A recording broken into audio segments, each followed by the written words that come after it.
The observation station hung above Earth like a silver coin floating in the black void of space. Inside the main corridor, Lisa walked with steady steps, her hands clasped in front of her and her expression calm. She was a small woman, barely 5'6", with soft features and gentle eyes. Her hair was pulled back into a simple bun, and she wore the light blue uniform of the Human Diplomatic Service.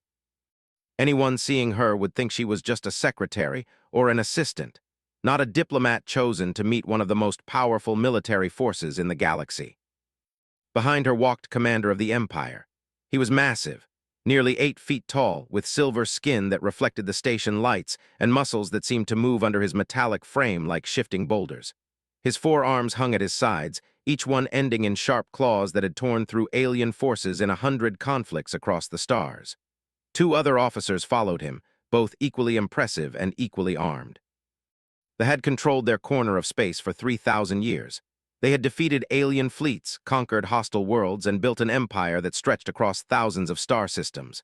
Their military reputation was absolute. No species challenged them. No soldier, no matter how well trained, could stand against a warrior in direct combat. They were perfect soldiers, and they knew it. Commander looked down at Lisa with something like amusement in his dark eyes.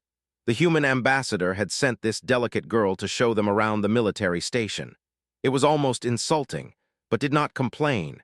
Instead, he found it entertaining. Lisa pressed the button on the wall panel and a set of doors slid open. They entered the main observation room where several human military officers stood waiting. Captain Hayes stepped forward first. He was tall for a human, broad across the shoulders with the bearing of a trained soldier. But next to Commander, he looked small, weak, like a child standing next to an adult. "Welcome to the Earth Defense Installation," Lisa said in a calm voice. "We are honored to have you visit our home world." Commander did not respond immediately. Instead, he walked to the window and looked down at Earth below them.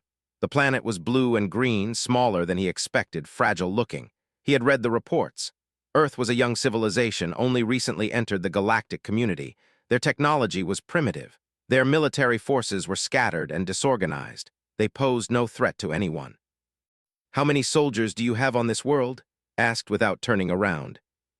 "Approximately 2 million active personnel," Captain Hayes answered, "across all branches of service." Made a sound that might have been laughter.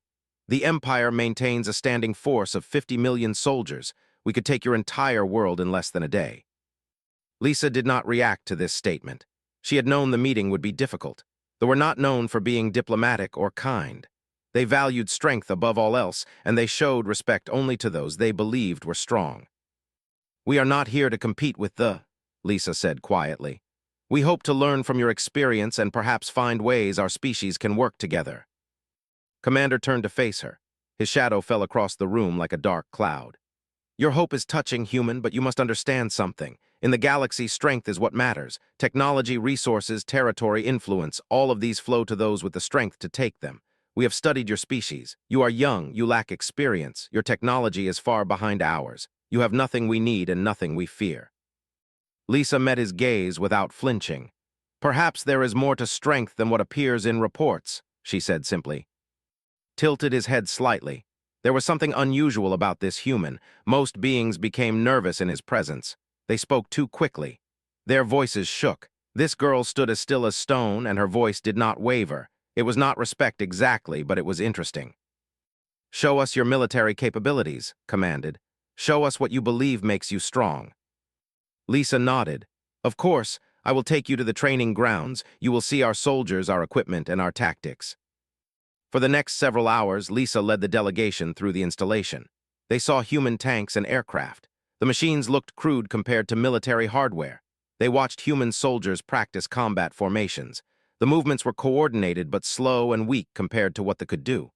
They observed tactical simulations on computer screens. Interesting perhaps, but nothing that impressed or his officers. By the time they reached the observation deck overlooking the main training arena, Commander's amusement had faded. He was bored. This had been a waste of his time. "Your soldiers are adequate for their level of technology," he said with clear dismissal. "But they would not survive even 1 minute against a warrior. This is obvious to anyone with eyes." Lisa stood at the railing, looking out across the arena. The afternoon sun cast long shadows across the training ground. She was quiet for a moment before she spoke. "Would you like a demonstration?" she asked. "A demonstration of what? How quickly my warriors could kill your soldiers," made the sound like laughter again. "That would be cruel. I will not slaughter your people simply to prove what everyone already knows." "Not a demonstration of fighting between soldiers," Lisa said. She turned to face the commander directly. "A demonstration between champions, one-on-one, a fair test." Commander stared down at this small human woman. Something about her confidence intrigued him. It was foolish, certainly, but it was interesting. "Very well," he said. "Pick your best warrior, bring them to the arena. We will show you what true strength looks like." Lisa nodded and walked toward the stairs leading down to the arena floor. Captain Hayes moved to follow her, but she held up a hand to stop him. "I will be your champion," she said simply. For a moment, there was complete silence on the observation deck. Then Captain Hayes stepped forward with his hands raised in protest. "Lisa, absolutely not. This is crazy. You cannot fight a warrior." The training arena was a wide circle of gray concrete surrounded by tall observation windows and metal railings. Bright lights hung from the ceiling, casting everything in harsh white light. The arena had been built to test human combat techniques and strength. No one had ever imagined it would be used for what was about to happen. Lisa stood in the center of the arena wearing simple athletic clothes. She had removed her blue diplomatic uniform and stood in black workout pants and a gray shirt. Her bare feet were planted firmly on the concrete. She looked even smaller without the formal uniform. She looked almost fragile. The observation decks above were now packed with people. Word had spread quickly through the station about the demonstration. Military officers, diplomats, technicians, and scientists all crowded to get a view. Everyone wanted to see what would happen when a warrior fought a human woman who had volunteered for certain defeat. Commander watched from the highest observation deck, his four arms crossed over his massive chest. Next to him stood Captain Hayes, who had tried repeatedly to convince Lisa to back out. She had refused each time. Now Hayes stood in tense silence, watching his colleague prepare to face an opponent that outweighed her by at least 500 pounds. Sergeant Palmer descended the stairs into the arena. He was one of the Empire's most decorated soldiers. He had won combat tournaments across 12 different worlds. He had killed enemies with his bare hands and weapons alike. At 7.5 feet tall, with muscles layered upon muscles, Palmer was an example of physical perfection. He wore no uniform, just simple fighting clothes that left his massive body exposed. Palmer looked at Lisa with something that might have been pity. Then he nodded to the referee, a neutral mechanical unit that had been programmed to observe the fight and record what happened. "Begin when ready," the mechanical voice announced. "Combat ends when one fighter is unable to continue, yields, or is rendered unconscious. No permanent injuries are permitted." Palmer walked toward Lisa with the confidence of someone who had never lost a fight in his life. His claws clicked against the concrete with each step. He was already planning how this would end. One punch, perhaps, or maybe he would make it last a few seconds so it would look more impressive to the observers. Lisa watched him come. Her body was relaxed but ready. Her eyes tracked his movements with complete focus. Palmer threw his first punch. It was fast, incredibly fast by human standards. His fist moved at more than 60 miles per hour, driven by the strength of his upper arm and the weight of his entire body. The punch was meant to hit Lisa square in the chest and end the fight immediately. Lisa moved, not away from the punch, but to the side and toward Palmer, turning her body with a smooth rotation. Palmer's massive fist passed through the air where she had been standing just a moment before. The momentum of his own strike carried him forward and off balance. Lisa grabbed his arm at the wrist and elbow. She stepped closer to him, using his own momentum and weight against him. Palmer, still traveling forward and now confused about what had happened, found himself pulled forward and then thrown hard over Lisa's hip. His 7-foot body flew through the air and crashed onto his back with force that knocked the air from his lungs. The arena went completely silent. Palmer lay on the concrete for a moment, stunned. Then he rolled to his feet, moving faster than most beings could process. He came at Lisa again, this time with more caution. He sent 3 punches in quick succession, testing her defenses. All 3 missed. Lisa moved like water, flowing away from each strike without wasted motion. Palmer switched tactics. He lunged for her, trying to wrap his 4 arms around her and crush her with his superior strength. Lisa, the grab, grabbed one of his wrists, and used the momentum of his charge to pull him past her. He crashed into the wall of the arena, leaving a visible dent in the reinforced metal. Palmer was beginning to understand that something was very wrong. This human was moving faster than his sensors indicated humans could move. She was reading his attacks with impossible precision. He was fighting like someone in darkness while his opponent could see everything. The sergeant roared and attacked again, this time with genuine intent to hurt.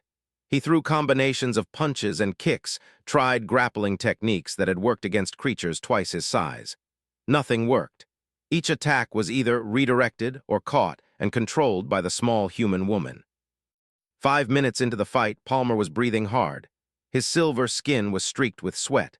He was fighting as hard as he had ever fought in his life, and his opponent had not even attempted to strike him. She was only defending, only controlling, only moving with perfect efficiency. Palmer lunged again, trying a move that combined both strength and speed. Lisa caught his arm, pivoted, and threw him directly onto his back again. This time, Palmer did not get up immediately. His chest heaved as he tried to catch his breath. His muscles ached. His pride hurt worse. Lisa walked to where he lay and extended her hand down to help him up. There was no triumph in her expression, no cruelty. She looked as calm as she had at the beginning of the fight, as though she had expended almost no energy. Palmer stared at her hand for a moment, then reached up and took it. Lisa pulled him to his feet with strength that belied her small frame. The sergeant stumbled slightly, and Lisa steadied him. The observation decks erupted into noise. Some observers were shouting in disbelief. Others were talking rapidly, trying to process what they had just witnessed. On the highest level, Commander stood in absolute silence. His dark eyes were fixed on Lisa. His expression had changed completely. This was no longer amusement. This was shock. Lisa walked to the center of the arena and looked up at the observation decks. Her voice carried clearly through the silence that was beginning to fall again. "That was Sergeant Palmer, one of the Empire's most skilled warriors," she said simply. "I did not wish to hurt him. I only wanted to show you something. We are capable of more than your reports suggest. We are capable of understanding your strength and meeting it with our own." Captain Hayes stood beside Commander, watching the commander's face. Was still silent. His forearms had uncrossed. He was leaning forward slightly, his attention completely focused on the human woman standing in the arena below. Palmer walked to the edge of the arena and began climbing the stairs, clearly requesting to speak with his commander privately. The message in his movement was clear. There was much to discuss about what had just happened, and much to reconsider about humanity. Commander stood at the railing of the observation deck, watching as the arena was cleared. Sergeant Palmer had disappeared into the medical section for examination, though there was little damage to show for the fight except bruises and wounded pride. Around the commander, his officers were talking in urgent tones, their voices overlapping in the language. Heard none of it. He was thinking. In all his years of military service, had seen many things. He had fought in space battles where entire fleets were destroyed. He had led ground assaults on well-defended fortresses. He had trained with the best warriors that could produce. But he had never seen anything like what had just happened. One human woman had made one of his most experienced fighters look helpless. Below in the arena, Lisa was speaking with Captain Hayes. She was explaining something to him, her hands moving in gentle gestures. Hayes was nodding, but his expression showed concern and anxiety. Whatever they were discussing was serious. "Commander," one of his officers approached. His name was Colonel Vex, and he was tactical advisor. "We should demand a full explanation. There must be technology involved. Implants perhaps. Genetic modification. It is the only logical explanation." Did not respond immediately. He continued watching Lisa. She had moved to the edge of the arena and was looking up at the observation deck where he stood. Even at this distance, he could see her eyes meeting his. There was no fear in those eyes, no regret, only calm certainty. "Bring her here," said finally. "Bring the human woman to the command center." Within 10 minutes, Lisa stood before Commander in a formal conference room. The table was long and made of dark metal. On one side sat and his officers. On the other side stood Lisa, still in her athletic clothes, looking almost comically small compared to the beings across from her. "You are enhanced," stated. It was not a question. "You have military modifications, technology that makes you stronger, faster, more capable than other humans. This is why you could defeat Palmer. This is the only explanation." Lisa shook her head slowly. I have no modifications, Commander. I have no implants. I have no technology beyond what any human has. Everything you saw in the arena came from training and technique. It came from understanding my opponent's strengths and using them against him. Colonel Vex leaned forward. This is impossible. Your muscle density is not sufficient to produce that kind of power. Your skeletal system could not withstand those forces. Your neural system could not process information quickly enough to react to Palmer's speed. What you did violated the laws of physics as applied to your species. Did you examine the arena? Lisa asked calmly. Did you look at where Sergeant Palmer impacted the walls? His eyes narrowed slightly. He had not examined the arena carefully. He had only watched the fight. But now that Lisa mentioned it, he could see in his mind the dent where Palmer had crashed. The damage was significant. The impact force would have been enormous. Your point, asked. My point is that I did not create that damage, Lisa said. Sergeant Palmer created that damage. I simply guided his own strength and momentum. I did not make him stronger. I made him work against himself. I used his size and power as a weapon pointed at himself instead of at me. This is something humans have known for thousands of years. We call it martial art. It is the science of understanding motion, balance, and leverage. Stood and walked to the window. Below, Earth rotated slowly. Somewhere on that world were more humans like Lisa, all potentially as skilled as she was, all capable of doing what she had done. You have been hiding this capability, said. It was not an accusation exactly, but there was weight behind the words. We have not hidden anything, Lisa replied. You did not ask. You assumed that because we are young, because our technology is less advanced, that we must be weak in other ways. That is a mistake many species make. They look at a world and see only what they expect to see. Turned back to face her. What is Earth? Tell me what it really is. Lisa took a breath. Earth is a commander. It is a world of harsh gravity, variable climate, abundant predators, and limited resources. Every human that survives to adulthood has survived in an environment that kills most beings from other species. We did not develop advanced technology because we spent our early evolution surviving. We survived because we adapted, because we learned to move with precision and efficiency, because we understood how to read an opponent and predict their actions, because we worked together to overcome challenges that individual strength could never defeat. Absorbed this information slowly. That changed everything. Beings from were notoriously dangerous. The galaxy knew this, and yet the reports on humanity had classified them as young and primitive and weak. How many humans can fight as you do? He asked. Millions, Lisa said simply. Perhaps tens of millions. Most never become soldiers. They become doctors, teachers, scientists, but they all have access to the same training. They all grew up on a world that demands survival skills.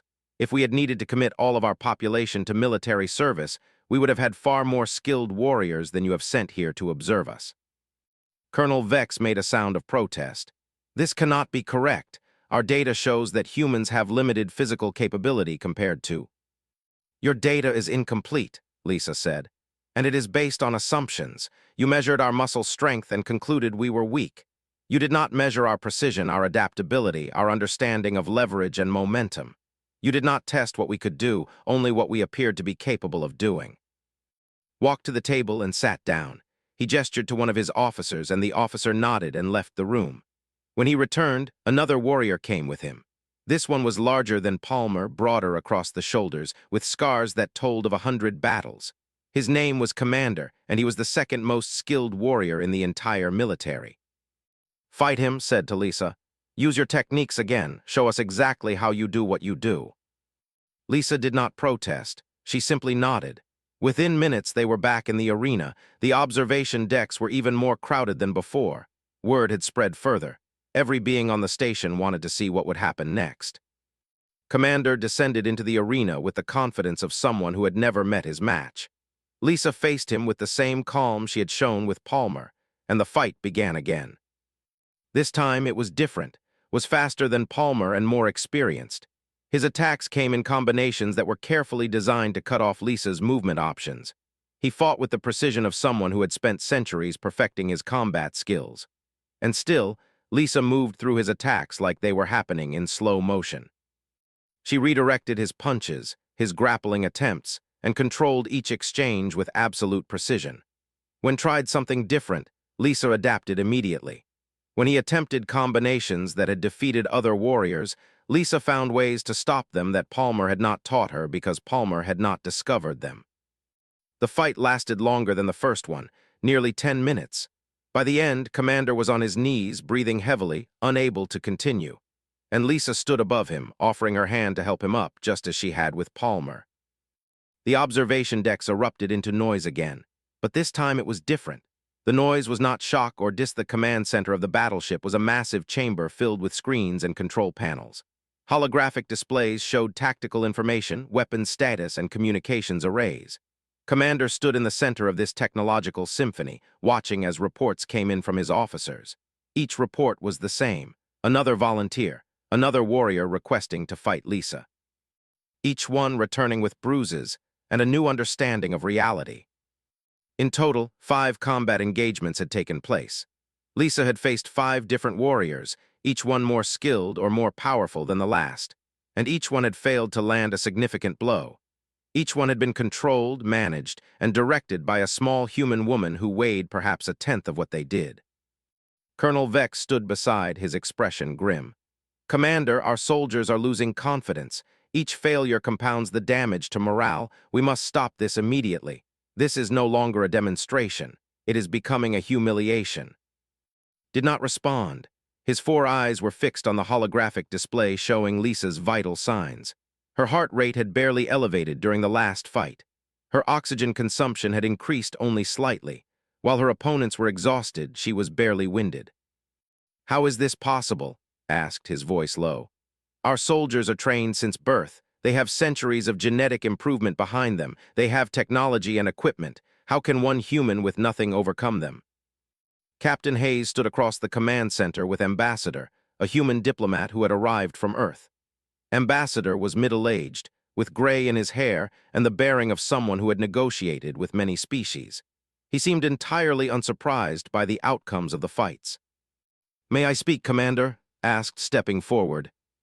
Gestured for him to continue. "What you have witnessed is not an exception," said carefully. "Lisa is skilled, yes, but she is not unique among humans.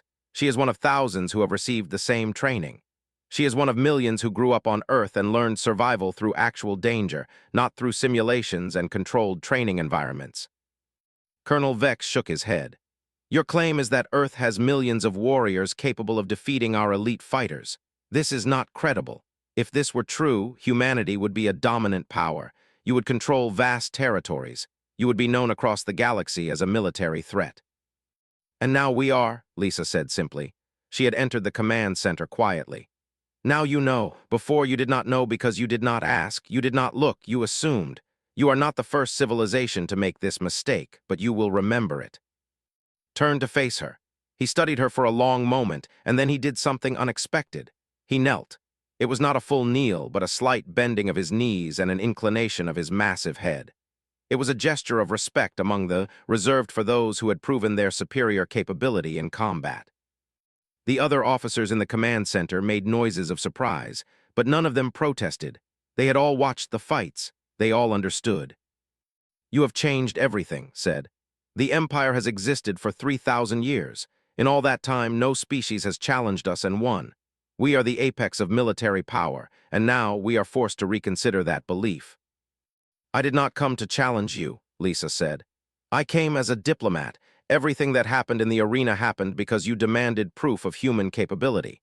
I simply gave you what you asked for." Ambassador stepped forward. "Commander, humanity does not seek conflict with we are young, we are still learning how to exist in galactic society. But we are not weak, we are not harmless. We are a species that can survive and adapt. We ask not for dominance but for respect. We ask to be treated as equals." Stood to his full height. "The Empire will not forget this demonstration, but neither will we treat it as a threat. Instead, I propose something different. I propose an alliance." The word hung in the air of the command center. Alliance.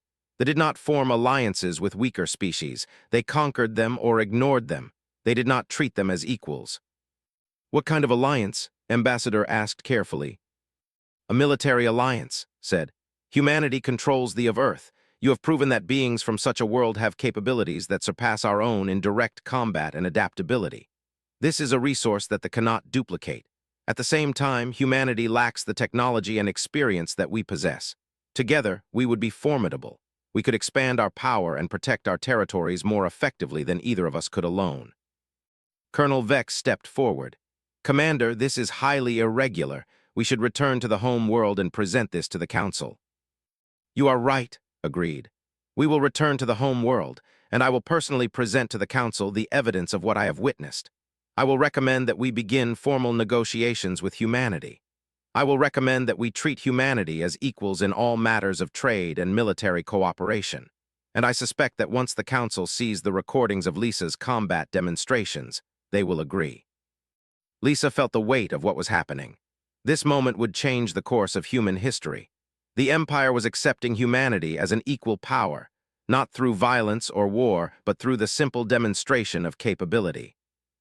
There is something you should know, Lisa said. My people do not want conflict. We do not want to dominate or control. We have fought enough wars among ourselves. What we want is peace, safety for our children, and the opportunity to grow as a civilization. If an alliance with it can provide these things, then we are interested. Nodded, then we have much to discuss. Captain Hayes, please take Ambassador to the diplomatic chambers. Colonel Vex, begin preparations for the return journey to the home world. We must prepare a comprehensive report. And Lisa, I ask that you accompany me to the observation deck. I wish to speak with you privately. When they were alone above Earth, looking down at the blue and green world, spoke quietly. Your world is beautiful, he said. I can see now why beings from such a place would develop the way you have, fighting not because it is sport, but because it is survival, learning not because it is tradition, but because it is necessary. This is a strength that we have lost. We have had peace for so long that we have forgotten what it means to truly struggle. They are not weak, Lisa said. You are strong. You simply developed strength in different ways than we did. That is not a weakness. That is variation. And variation is what makes alliances valuable. Looked at her, and for the first time, there was something in his expression that was not military. 3 months had passed since the delegation had returned home. The observation station above Earth had been bustling with activity ever since. Diplomats from a dozen different species had arrived, all wanting to understand humanity's true capabilities. The first visit that had been meant as a simple assessment had instead become the catalyst for a fundamental shift in galactic politics. Lisa stood in the corridors of the United Nations building in Geneva on Earth. She was still wearing simple clothes, and her appearance was still that of a delicate woman with kind eyes. Nothing about her external presentation had changed, but everything about how she was treated had transformed completely. Guards stood at attention as she walked past them, not because they feared her, but because they respected her. Scientists wanted to study her training methods. Military leaders from 100 different nations wanted to recruit soldiers to learn from her. News organizations broadcast her image across the world, calling her the woman who had changed human destiny. But Lisa had refused most of these offers. Instead, she continued her work as a diplomat. She attended meetings and negotiations. She represented humanity in discussions about trade agreements, technology sharing, and military cooperation with the and other species. Today, she was meeting with Commander again. He had arrived on Earth this time, the first to visit the human home world in person. It was a historic moment, but for Lisa, it was simply another meeting. Entered the conference room slowly, ducking slightly through the doorway that had been designed for human dimensions. He looked smaller on Earth than he had on the space station, or perhaps Earth simply made everything seem larger by comparison. He was still massive, still powerful, still every inch a warrior. But here surrounded by the harsh beauty of Earth's landscape, he was also something else. He was a visitor in a land that demanded respect. Welcome to Earth, Lisa said, standing to greet him. Extended one of his 4 hands, and Lisa shook it. His grip was controlled carefully. She was aware that his strength could crush her hand to dust if he did not restrain himself.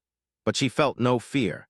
She had never feared him, even when facing his best warriors in combat. The Council has approved the military alliance, said, settling his massive form into a reinforced chair. We will begin technology sharing immediately. We will also begin joint military operations against the collective. They have been expanding into territories that border both human and space. Lisa nodded. The United Nations leadership is pleased with this decision. We are prepared to deploy military forces as needed. But I should tell you something. We prefer not to seek conquest. If we must fight, we will fight to protect our own, but we do not want to expand our territory at the expense of others. Made a sound that might have been laughter. You have shown yourself to be one of the most capable warriors in the galaxy, and yet you do not seek dominance. This is unusual. It is also admirable. Dominance is a burden, Lisa said simply. It requires constant effort to maintain. It requires aggression and the willingness to harm others. We have learned through our history that these things lead to more conflict, not less. Strength without the desire to dominate is more useful. It provides security without the cost of endless war. The conversation continued for hours. They discussed logistics, supply lines, troop deployments, and communication protocols. They discussed the future of the Alliance and what it might mean for both their peoples. By the time prepared to return to the station, an entire framework for cooperation had been established. As he stood to leave, paused. "I have been thinking about something since I returned from my home world," he said. "The council asked me to explain how one human defeated 5 of our warriors. I could not give them a complete answer. Even after witnessing it, I did not fully understand." "Understanding requires accepting that there are multiple ways to be strong," Lisa said. "Your strength comes from genetics and training. Ours comes from survival and adaptation. We are different, not better or worse, just different." Nodded slowly. "Yes, I think I finally understand this. When I return to my home world, I will tell the council something important. I will tell them that we have spent 3,000 years believing that power comes only in the form we have created. We have missed so much by not looking beyond our own borders, not truly listening to other species, not seeking to understand what they might teach us." Lisa walked with him to the transport that would carry him back to the observation station. The sun was setting over Geneva, painting the sky in shades of orange and purple. Stopped and looked at the sky, and for a moment he seemed less like a military commander and more like a being capable of wonder. "Earth is a beautiful world," he said. "I understand now why humanity is the way you are. You evolved under this sun, in this gravity, surrounded by these predators and these challenges. You became something adapted to survive here, and in becoming that, you became something that the rest of the galaxy had never encountered before. Something unique." "Will this change how they see other species?" Lisa asked. "Yes," said.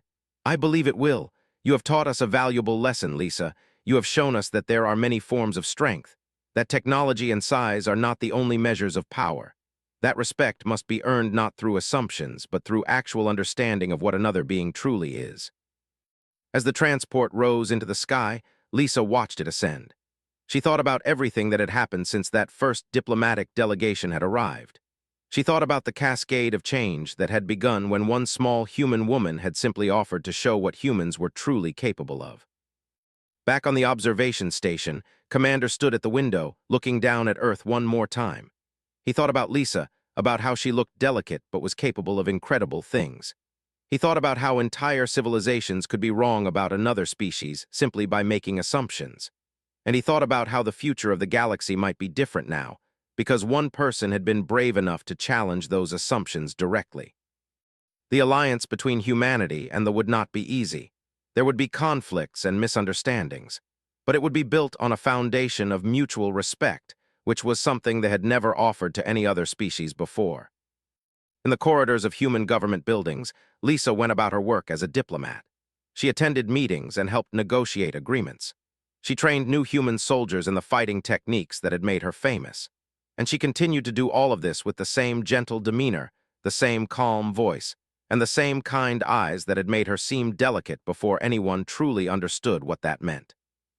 No one who looked at her now could believe she was anything other than what she appeared to be. A small, kind woman who worked to bring peace and understanding between different species. And perhaps that was the greatest power of all. To be capable of anything while appearing to be capable of nothing. To possess strength while seeming to possess nothing but gentleness. The story of humanity's place in the galaxy had been rewritten in a single moment. And it had been rewritten not by armies or weapons, but by one delicate girl who had shown the galaxy that strength and gentleness were not opposites. They were two aspects of the same powerful truth. As Earth rotated slowly in the void of space, thousands of other humans were training in the martial arts that had made Lisa famous. They were learning the same techniques, developing the same understanding of leverage and balance and survival.